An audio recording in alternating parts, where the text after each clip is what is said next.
Assalamualaikum warahmatullahi wabarakatuh. Perkenalkan, nama saya Khairiyah Triyanti SIMSA sebagai dosen pengampu mata kuliah Akuntansi Keuangan dengan kode IPK 03 dan bobot mata kuliah adalah 4 SKS. Mata kuliah ini digunakan oleh mahasiswa semester 2 Program Studi Administrasi Bisnis Universitas Islam Malang. Mata kuliah ini membahas konsep dasar akuntansi, siklus akuntansi, perusahaan jasa dan perusahaan dagang, penyusunan laporan keuangan, serta analisis laporan keuangan sebagai dasar pengambilan keputusan. Mata kuliah ini memiliki capaian pembelajaran, yaitu 1. Memahami prinsip dasar dan siklus akuntansi. 2. Menyusun laporan keuangan secara sistematis. 3. Menganalisis informasi akuntansi. Dan 4. Menunjukkan sikap profesional dan bertanggung jawab. Adapun pokok bahasan dalam mata kuliah ini adalah akuntansi dan lingkungan bisnis, kemudian pencatatan transaksi perusahaan dan rekening, jurnal penyesuaian, neraca lajur, akuntansi perusahaan dagang, jurnal khusus, persediaan, pengendalian internal dan kas, akuntansi untuk kas, piutang dagang, piutang wesel, aktiva tetap, investasi jangka panjang dan investasi sementara, dan bagaimana pengukuran masing-masing pasifa tersebut dalam metode akuntansi. Referensi yang digunakan dalam mata kuliah ini ada 2, yaitu buku dari Al-Haryono Yusuf tahun 2018 dengan judul Dasar-Dasar Akuntansi, buku 1 dan buku 2, kemudian buku dari Kimel dan Kiso tentang Financial Accounting, serta ada jurnal-jurnal yang terkait.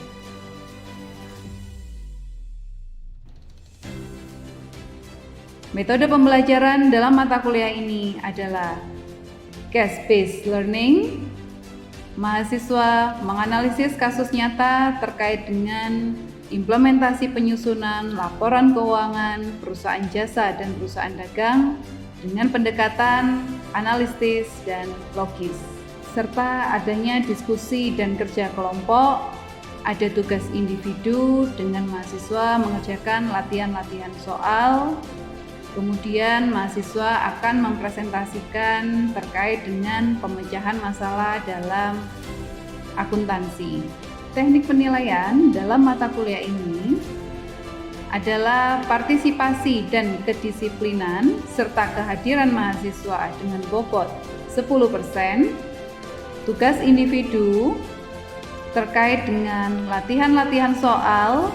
Masing-masing bab diberikan latihan-latihan soal, yaitu bobotnya 20%, diskusi kelompok terkait dengan case-based learning 20%, UTS 25%, serta UAS 25%. Dan adapun masing-masing evaluasi juga ditambah dengan kuis.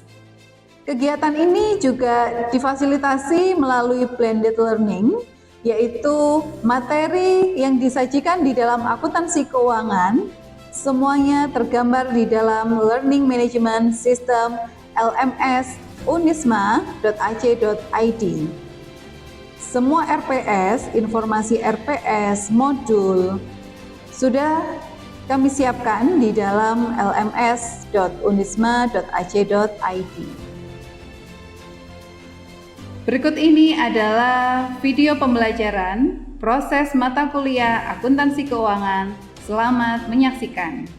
Oke, Assalamualaikum warahmatullahi wabarakatuh.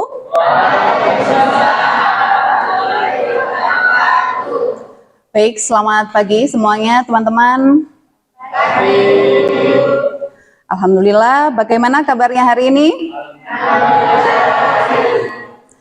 Oke, baik, alhamdulillah ya. Ini memang baru pertama kali ya Ini adalah mata kuliah semester 2. Jadi untuk tahun pertama ini adalah saya baru bertemu dengan teman-teman. Ya, selamat datang di mata kuliah akuntansi keuangan. Ya, jadi mata kuliah ini adalah mata kuliah yang berfokus pada bagaimana mahasiswa nanti akan belajar tentang keuangan, pencatatan, penggolongan, ya, sampai dengan pembuatan laporan keuangan, ya. Dan hal itu nanti akan sangat bermanfaat bagi Anda yang calon-calon entrepreneur di sini, ya. Calon entrepreneur harus mampu memahami, ya, membuat, ya, dan membaca laporan keuangan. Oke, baik. Sebelum mengawali kegiatan perkuliahan pada pagi hari ini, kita membaca doa terlebih dahulu. Berdoa dimulai.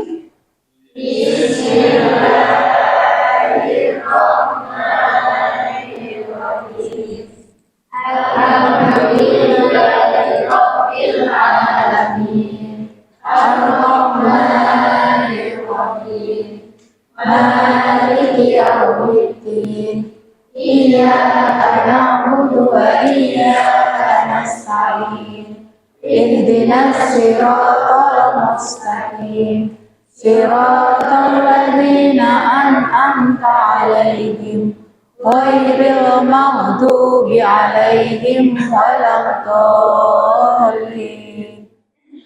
Oke, baik teman-teman, kita membahas tentang siklus akuntansi, ya.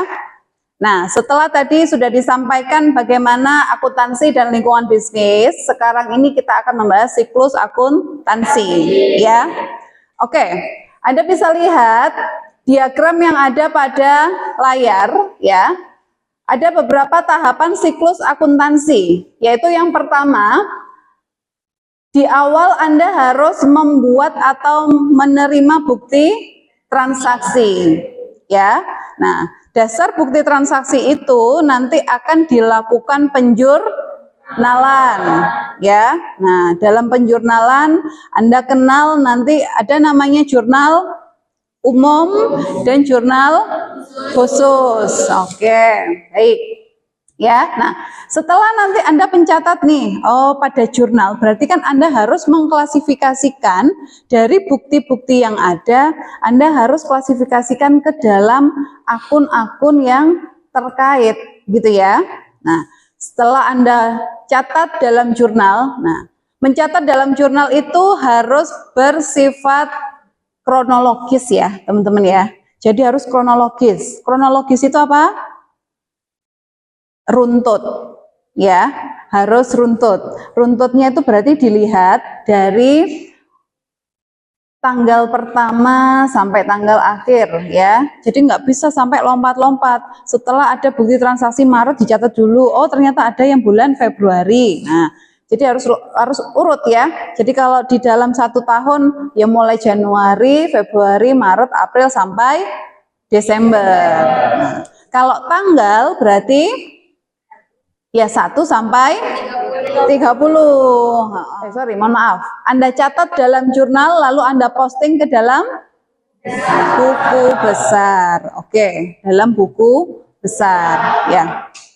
Di dalam buku besar nanti Anda posting sesuai dengan akunnya. Ya, sesuai dengan akunnya. Langkah selanjutnya adalah oh saya sudah posting nih Bu, buku besar. Nah itu biasanya juga selama 1 periode. Sehingga mengetahui nominal akun A, nominal akun kasnya berapa, akun piutangnya berapa, akun persediaan berapa. Nah akan diketahui di akhir periode ya. Dan pasti kalau namanya sistem sekarang itu juga dia pasti datanya akan real time ya.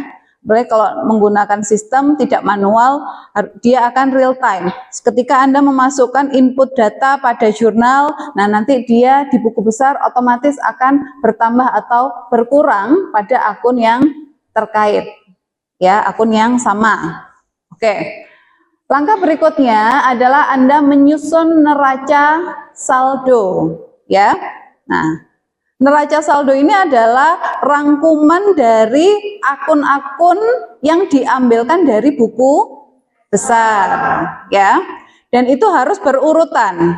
Mulai dari aset, utang, modal, ataupun kalau ada pendapatan dan beban bisa dituliskan. Itu semua. Nah, beda nanti dengan neraca ya. Di neraca Anda hanya akun real yang dilaporkan ya, yang dicatatkan hanya akun real. Nah, akun real itu apa saja? Aset, utang, modal. Ya, aset, utang, modal ya. Itu akun real. Nah, akun nominal atau akun sementara adalah Oke Mbak, apa Mbak?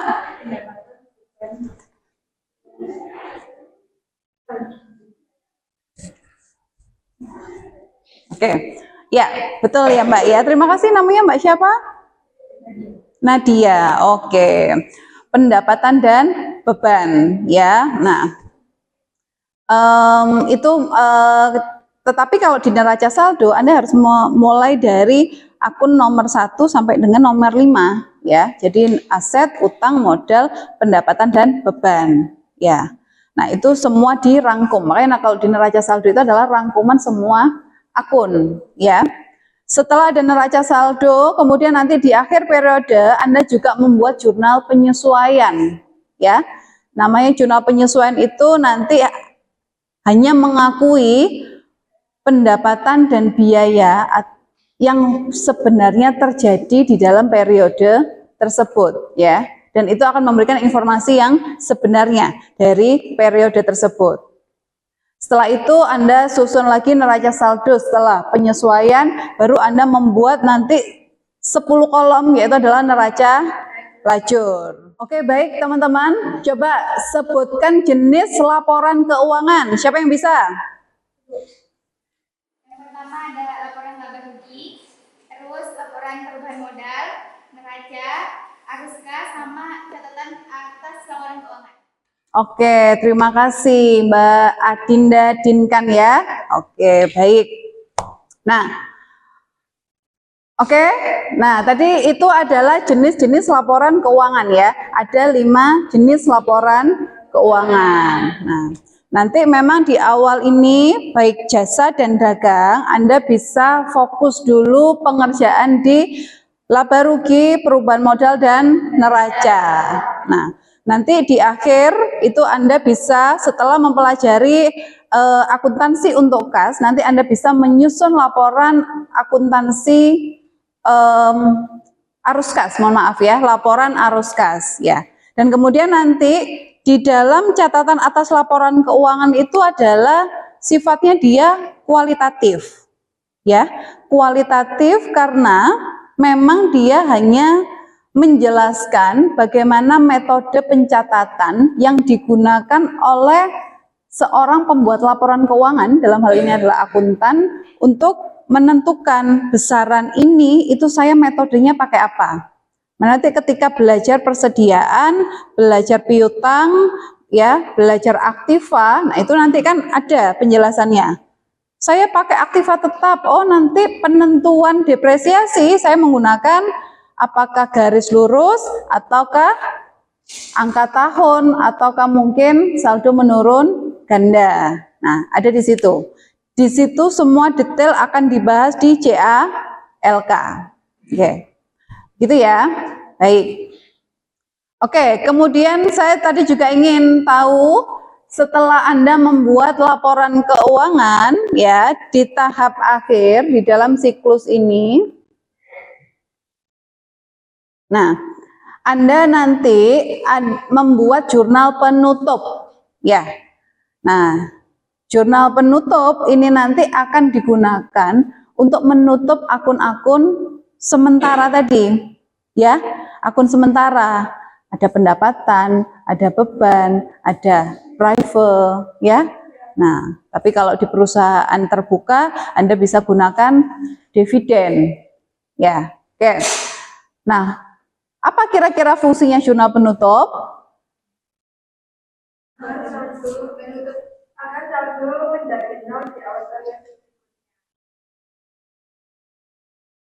Oke, baik. Oke, terima kasih Mbak. Siapa Mbak? Nur Widayanti. Oke. Ya, betul ya apa yang disampaikan Mbak Nur Widayanti. Untuk jurnal penutup itu supaya saldo-saldo nominal tadi nol nilainya di masa yang akan datang, ya. Dan itu akan ditutup pada akun sementara, yaitu ikhtisar laba rugi, ya.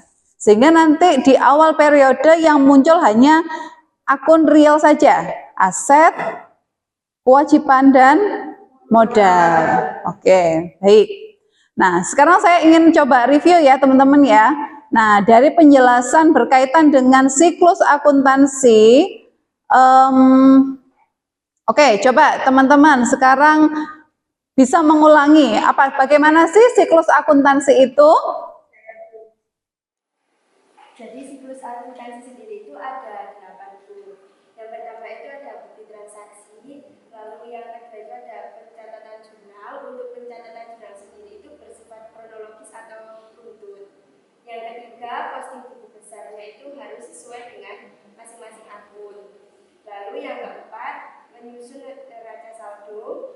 Yang kelima, membuat jurnal penyesuaian, itu mengakui pendapatan dan biaya.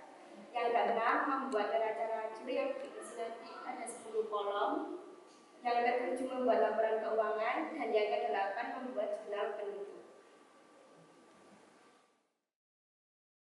Oke, baik, terima kasih Mbak Safira ya. Oke, nah, oke, baik teman-teman.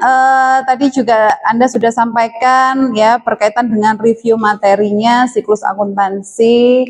Nah, mungkin saya juga ingin tahu nih. Nah, ini sambil ngetes ya. Nah, kira-kira nama-nama akun yang ada di dalam akuntansi itu apa saja?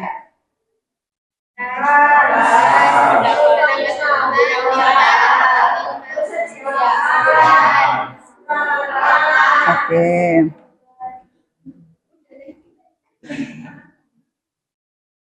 Apa saja? Ada lagi? Nah, itu kok yang disebutkan di aset semua ya. Nah, kalau di aset kelompok akun kewajiban apa? Oke. Utang usaha, utang gaji ya. Dan yang diawali dengan utang. Oke, baik teman-teman. Tadi adalah penjelasan tentang siklus akuntansi. Nah, sekarang saya akan berikan latihan soal pada teman-teman ya. Silakan nanti Anda kerjakan berkelompok ya. Kemudian nanti ada yang perwakilan menjelaskan ya atau yang maju ke depan. Gitu ya. Oke, baik teman-teman. Di layar ada latihan soal ya. Latihan soal studi kasus yang harus Anda kerjakan secara berkelompok. Ada 30 jenis transaksi, silakan Anda lakukan pencatatan, kemudian Anda posting pada buku besar dan Anda buat neraca saldo. Ya, oke, saya beri waktu sekitar 20 menit karena berkelompok ya, dimulai dari sekarang. Mungkin piutang pada pendapatan Ibu. Oke, ya, piutang pada pendapatan ya, ya. Loh, kan nggak boleh mengakui adanya kas, karena di sini saya lihat Anda sudah mengakui sebagai kas ya. Nah, padahal jelas-jelas kata di akhir adalah uang belum diterima. Oke, baik. Oke, teman-teman, bisa ya dilanjutkan dulu? Oke. Ya, oke, silakan ya. Perwakilan nanti bisa maju. Dan tetap teman-teman yang lain juga harus mengerjakan, dilanjutkan sampai dengan neraca lajur, ya.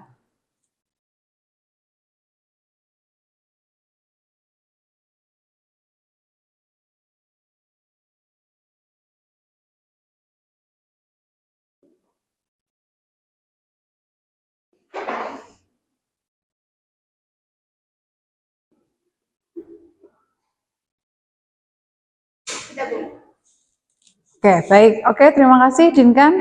Oke, baik. Untuk yang ya ini bisa dijelaskan bagaimana? Jadi untuk jurnal dari tanggal 5 itu perlengkapan 10 juta pada kas 10 juta juta karena nanti soalnya diberi perlambatan untuk mengecat kendaraan secara tunai sebesar 10 juta. Oke, baik. Ya, oke, terima kasih, Dinkan.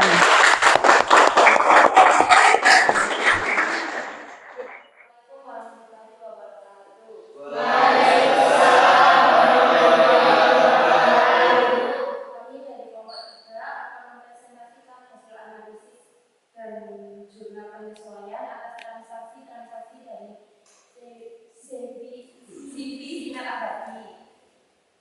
Baik, yang pertama yaitu ada perlengkapan. Di awal bulan itu, CV sinar abadi mendapatkan 3.500.000. Pembelian selama bulan Desember sebesar 1 juta. Jadi total yang tersedia 4.500.000. Sedangkan sisa akhir periodenya sebesar 1.200.000. Maka yang menjadi beban yaitu 3.300.000. Untuk jumlah penyesuaiannya, biaya perlengkapan pada perlengkapan sebesar 3.300.000. Lalu yang kedua yaitu sewa dibayar jangka. Sewa dibayar pada 1 Oktober 2024 untuk 6 bulan sebesar 12 juta. Lalu biaya per bulannya itu 12 juta dibagi 6 bulan sama dengan 2 juta rupiah. Lalu untuk periode yang sudah lewat itu kan ada 3 bulan. Lalu beban sewa yang harus diakui maka 6 juta rupiah. Lalu untuk jumlah penyesuaiannya itu beban sewa pada sewa dibayar jangka sebesar 6 juta rupiah. Lalu dampaknya sendiri pada laba rugi itu beban bertambah 6 juta dan pada neraca aset prabayar atau sewa dibayar jangka itu berkurang menjadi 6 juta. Selanjutnya yang ketiga itu gaji belum dibayar. Gaji bulan Desember belum dibayar dan belum dicatat. Harus dicatat sebagai beban dan kewajiban utang gaji. Harus jurnal penyesuaian itu beban gaji pada utang gaji dan dampaknya tersendiri itu laba rugi beban bertambah 4.500.000 dan neraca kewajiban bertambah utang gaji. Kemudian pendapatan diterima sebesar 5 juta untuk 2 bulan saja mulai 1 Desember. 1 bulan sudah dijalankan pendapatan yang harus diakui 2,5 juta. Jumlah penyesuaian hingga 1 Desember 2024 pendapatan diterima dibuka sebesar 2.500.000, pendapatan jasa sebesar 2.500.000. Pendapatan laba rugi pendapatan utama 2.500.000 terus di bagian negaranya kewajiban pendapatan diterima dibuka berkurang. Kemudian penyusutan peralatan itu harga perolehan sebesar 24 juta rupiah, umurnya 4 tahun, menggunakan metode garis lurus. Depresiasi per tahun sama dengan 24 juta dibagi 4 itu sama dengan 6 juta. Untuk jurnal penyesuaiannya beban penyusutan pada akumulasi penyusutan. Dampaknya untuk laba rugi beban bertambah 6 juta. Neraca akumulasi penyusutan atau pengurangan nilai aset bertambah. Baik, sekian presentasi dari kelompok kami. Apakah ada pertanyaan? Saya mau bertanya terkait dengan penyusutan peralatan itu. Bisa diberitakan bagaimana cara menentukan biaya atau penyusutan peralatan untuk periode per tahun?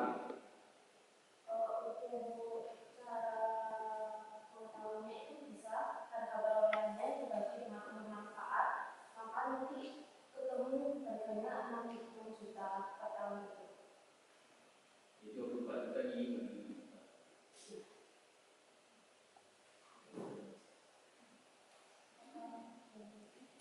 Apakah ada yang bertanya lagi?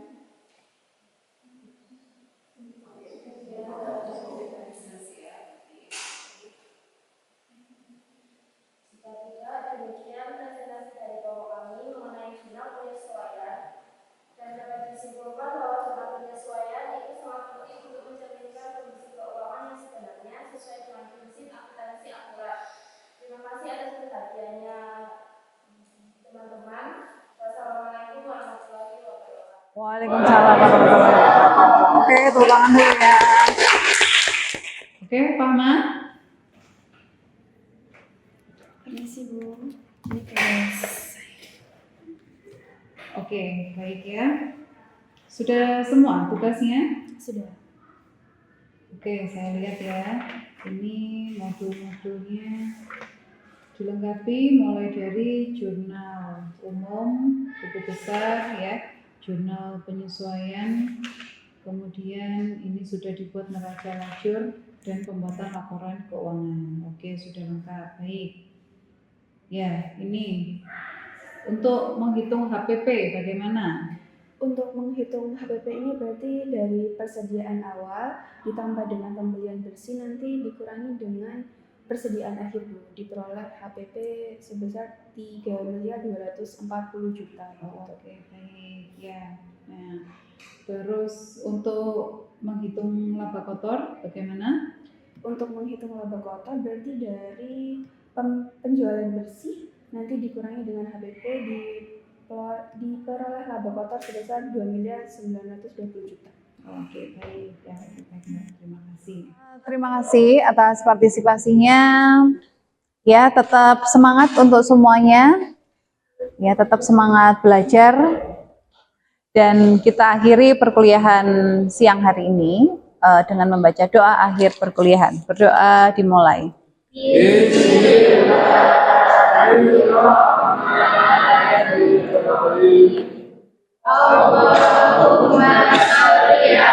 Sayyidina Muhammad wa ala ali Sayyidina Muhammad walhamdulillahi rabbil alamin. Demikian tadi proses pembelajaran mata kuliah akuntansi keuangan. Video ini digunakan untuk ajuan sertifikasi dosen sebagai pemenuhan penilaian unjuk kerja program pengajaran untuk video PDD UKT PT. Terima kasih. Wassalamualaikum warahmatullahi wabarakatuh.